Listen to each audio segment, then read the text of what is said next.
نبی پاک صلی اللہ علیہ وسلم کی سیرت کے 6 سال ہم نے مکمل کیے اور 8ویں سال تک پہنچے جہاں حضرت عبد المطلب کا انتقال ہوا اور انہوں نے وصیت کی اپنے بڑے لمبے ذکر نور نظر حضرت ابو طالب کو کہ آپ نے حضور علیہ السلام کی حفاظت کرنی اور انہوں نے اللہ کے محبوب صلی اللہ علیہ وسلم کے ساتھ محبتوں کا حق ادا کر اپنے بیٹوں سے اپنے نور نظروں سے بڑھ کر حضور سے محبت کی، حتیٰ کہ اپنے ساتھ سلایا کرتے، اپنے ساتھ کھانا کھلایا کرتے اور حضور علیہ السلام جس دسترخوان پہ بیٹھ جاتے کھانا اگر تھوڑا بھی ہوتا تو سارے بچے بھی سیر ہو کے کھا لیتے،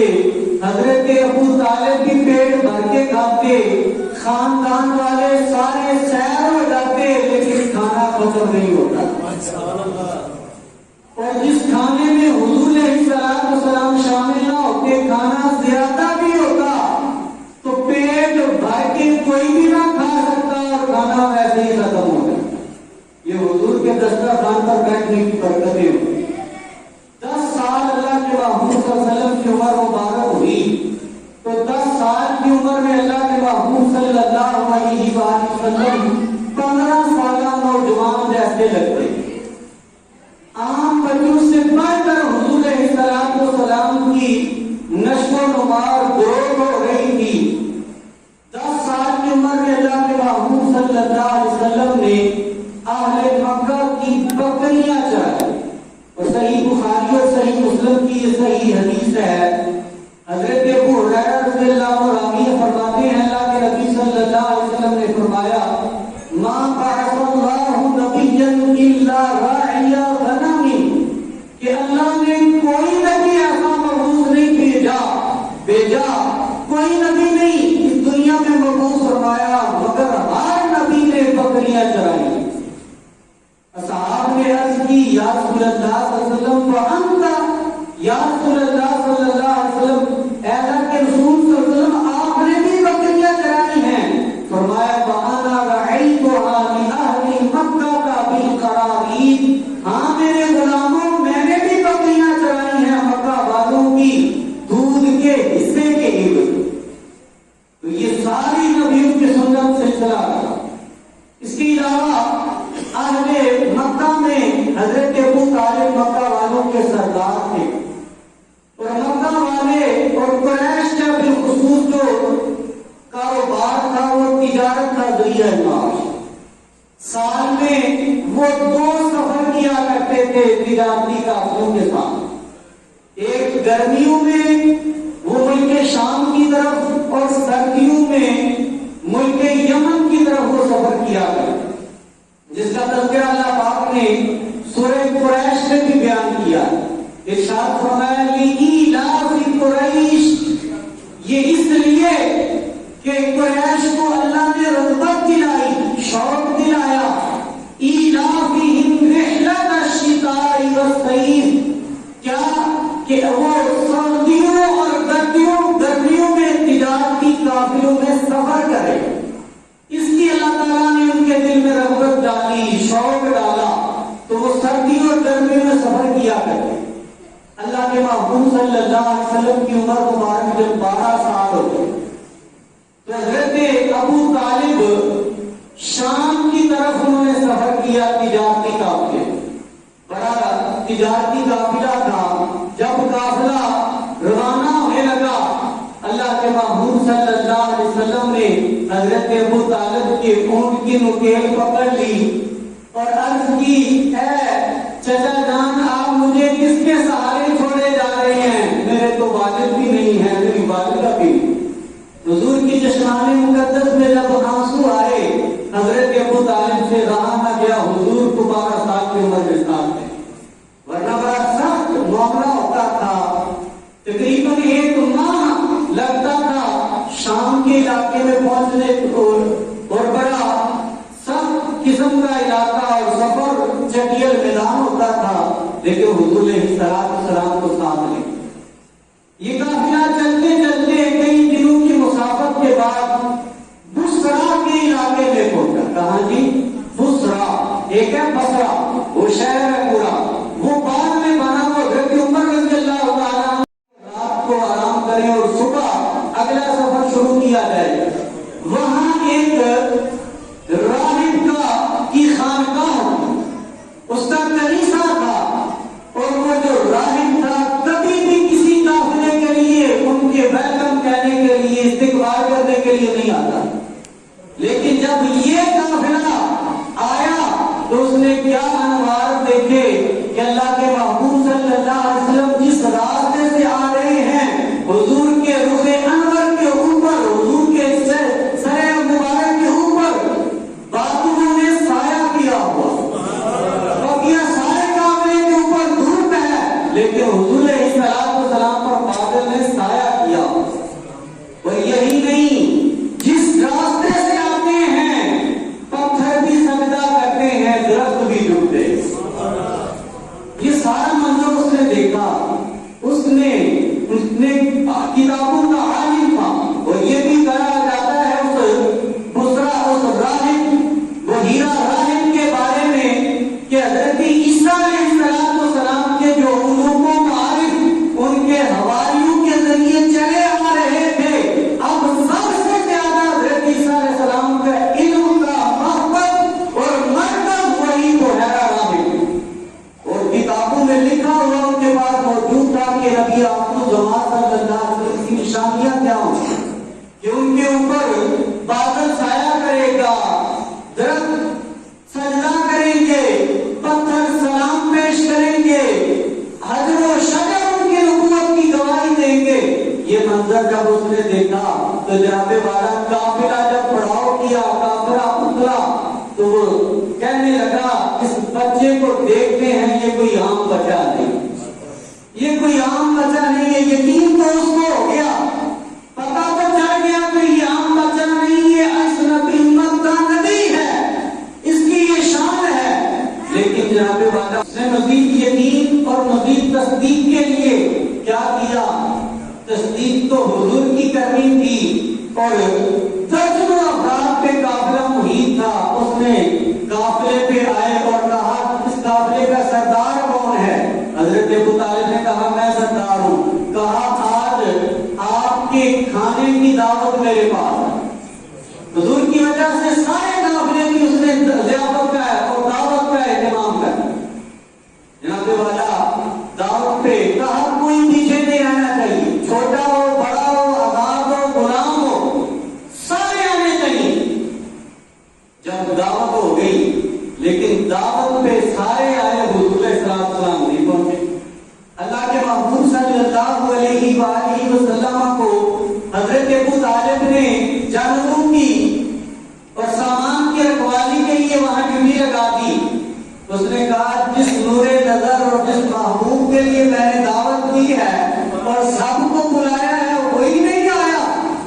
تو کہا کوئی پیچھے تو نہیں رہ گیا. کہنے لگے سارے آگے، ایک بچہ رہ گیا، 10-12 سال کا ایک بچہ رہ گیا ہے. فرمایا اسے بھی لے کر آئے.